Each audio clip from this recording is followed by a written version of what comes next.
চির মমতায় আমার অঙ্গে মাখা, যে মাটির চির মমতায় আমার অঙ্গে মাখা। যার নদী জলে ফুলে ফলে মোর স্বপ্ন আঁকা, যে মাটির চির মমতায় আমার অঙ্গে মাখা। যে দেশের নীল অম্বরে মনে মেলছে পাখা, সারাটি জনম সে মাটির দানে বক্ষ করি।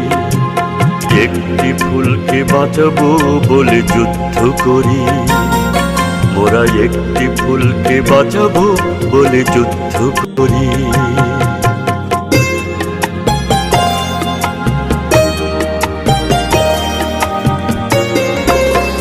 মোরা নতুন একটি কবিতা লিখতে যুদ্ধ করি।